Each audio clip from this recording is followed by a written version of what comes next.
Episode 3 की शुरुआत में लूमिन उसकी दोस्त जी के साथ क्लास में होती है। उसके पीछे नया लड़का सी होता है और वो लूमिन से बार बार पूछ रहा होता है कि तुम मुझे सच में नहीं जानती हो। लूमिन मना कर रही होती है, फिर भी सी बता रहा होता है कि तुम मुझे फिर से ठीक से देखो, तुम्हें सच में मेरा चेहरा याद नहीं है। तभी लूमिन बताती है, उस रात तुम ही हो ना जो साइकिल पर गए थे, वैसे तुम्हारा बाल को क्या हुआ है।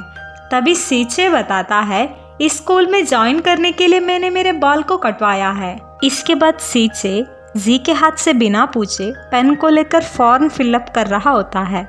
जी को गुस्सा आती है। सी लूमी से बता रहा होता है कि मैं बास्केटबॉल अच्छे से खेलता हूँ। लूमिन उसे इग्नोर करती है।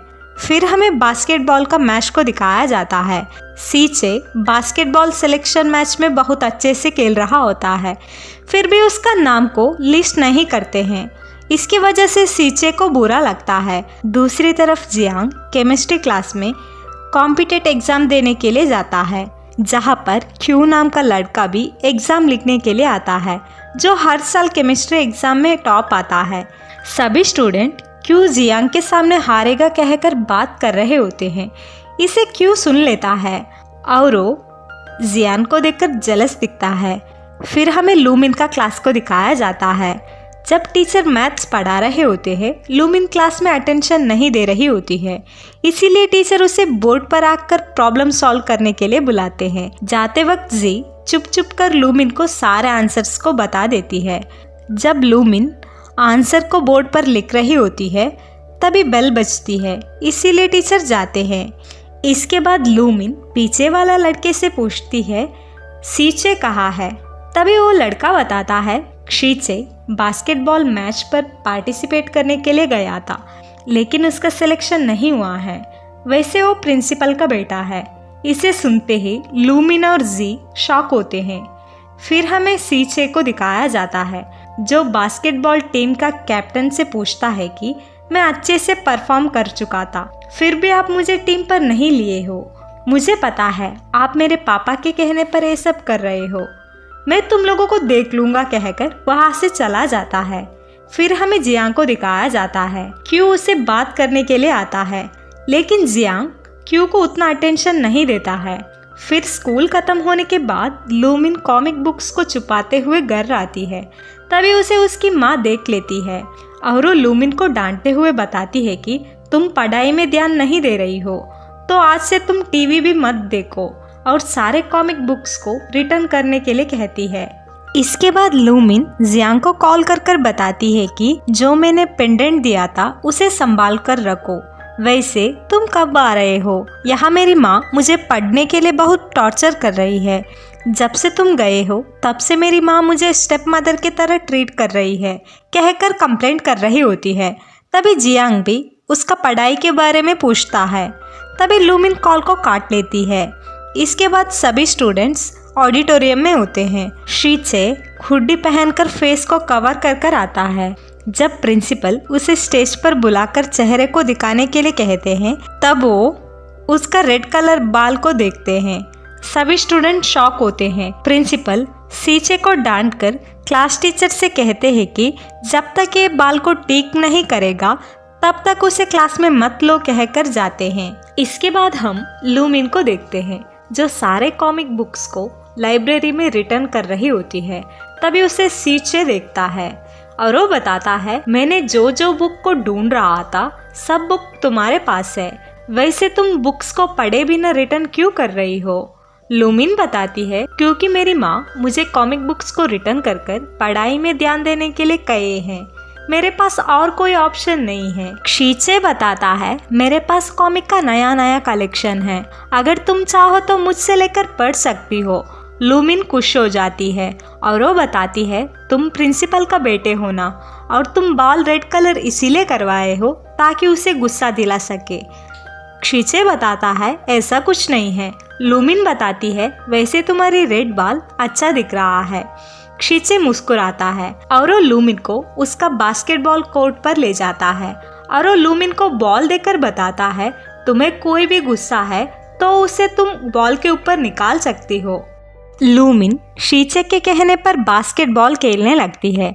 इसके बाद लूमिन पूछती है, क्या तुम्हें बास्केटबॉल उतना भी पसंद है? शीचे बताता है, लेकिन मेरे पापा मुझे खेलने नहीं देते हैं। लूमिन बताती है, तुम एप्लीकेशन तुम्हारा नाम पर मत लिखो, मेरे नाम पर लिखो, वैसे तुम कल से स्कूल वापस आ जाओ, कहती है। शीचे मान जाता है। शीचे बताता है, तुम्हें मैथ्स टफ लग रहा है तो तुम्हें उसे लिखकर प्रैक्टिस करो, पढ़ो मत, कहता है। यहीं पर शीचे और लूमिन अच्छा दोस्त बन जाते हैं। फिर रात को लूमिन मैथ्स को सॉल्व करते हुए जियांग को कॉल करती है और वो शीचे के बारे में बात करने लगती है और वो बताती है, शीचे बहुत अच्छा लड़का है, वैसे उसका और मेरा टेस्ट सेम है, वो भी कॉमिक्स पढ़ता है। लेकिन यहाँ पर जियांग थोड़ा जेलस दिखता है। अगले सुबह शीचे उसका दोस्त चैन के साथ बास्केटबॉल का कोर्ट में होता है। तभी वहाँ लूमिन उसके दोस्त जी के साथ आकर शीचे से बताती है, मैंने जो एप्लीकेशन लगाई थी बास्केट मैच के लिए अभी तक अप्रूव नहीं हुआ है। तभी शीचे, मैं जाकर बात करता हूँ, कहकर वहाँ से प्रिंसिपल के रूम पर जाता है। प्रिंसिपल यानी शीचे का पापा उसे बास्केटबॉल खेलने से मना कर पढ़ाई करने के लिए डांटने लगते हैं। तभी वहाँ लूमिन और जी आकर बास्केटबॉल टीम में अप्लाई करने के लिए आते हैं। तभी प्रिंसिपल बताते हैं, हमारे स्कूल में 2 टीम हैं तो तुम लोग पार्टिसिपेट नहीं कर सकते हो। तभी लूमिन, हम अलग टीम बनाएंगे, अगर हम जीतेंगे तो आप हमें सेलेक्ट कर दो, कहती है। प्रिंसिपल मान जाते हैं और वो शीचे से बताते हैं, अगर तुम हारोगे तो तुम सिर्फ पढ़ाई में ध्यान दोगे। शीचे मान जाता है। इसके बाद शीचे, लूमिन, जी और चैन बैठकर बास्केटबॉल मैच के लिए प्लान करने लगते हैं। फिर रात को लूमिन जियान को कॉल कर बताती है, हम नया बास्केट टीम बना चुके हैं, लेकिन हमारे पास प्लेयर्स नहीं हैं, सिर्फ 3 दिन बचे हैं, पता नहीं क्या करूं। जियान बताता है, तुम टेंशन मत लो, सब कुछ ठीक हो जाएगा। अगले सुबह बास्केटबॉल टीम ज्वाइन करने के लिए लूमिन के पास वही दोनों लड़के आते हैं जो जियांग का मजाक उड़ाते थे। लूमिन उन दोनों को टीम पर ले लेती है। फिर जी बास्केटबॉल का जर्सी को देखकर बताती है, हमारा टीम का जर्सी कुछ डिजाइन नहीं है, प्लेन क्यों है? तभी लूमिन बताती है, तुम चिंता मत करो, उसे मैं देख लूंगी, कहती है। फिर लूमिन पूरी रात बैठकर बास्केटबॉल का जर्सी के ऊपर ड्राइंग करने लगती है। दूसरी तरफ जियांग केमिस्ट्री क्लास में होता है और वो लूमिन के दिए हुए पेंडेंट को ढूंढ रहा होता है। तभी क्यू जियांग के पास आकर पेंडेंट को दिखाकर बताता है, तुम इसे ही ढूंढ रहे हो ना? मैं तुम्हारा टैलेंट देखना चाहता हूँ, तो तुम अभी मेरे साथ कॉम्पिटेट करो, अगर तुम जीतोगे तो मैं तुम्हारा पेंडेंट को लौटा दूंगा। जियांग मान जाता है। जियांग कंपटीशन में जीतता है। तभी क्यू उसे पेंडेंट देकर चला जाता है। तभी जियांग को लूमिन शीचे का फोटो बेचती है। शीचे का फोटो को देखकर जियांग जेलस दिखता है। इसके बाद हम बास्केटबॉल मैच को देखते हैं जहां पर शीचे का टीम हार जाती है। इसके बाद लूमिन प्रिंसिपल से एक और चांस मांगती है, लेकिन प्रिंसिपल मना कर देते हैं। इसके वजह से लूमिन सैड हो जाती है। तभी वहाँ जियांग आता है। जियांग को स्कूल में देखकर लूमिन खुश हो जाती है और वो बताती है, हम आज मैच हार गए हैं। तभी जियांग बताता है, कोई बात नहीं, आप लोग फिर से कोशिश करो। तभी वहाँ शीचे आता है। लूमिन शीचे को जियांग को इंट्रोड्यूस करने लगती है। तभी शीचे बताता है, वैसे मैं इसे देख चुका हूँ, कहकर जियांग को लंच के लिए बुलाता है। जियांग मान जाता है। फिर तीनों साथ में लंच के लिए जाते हैं।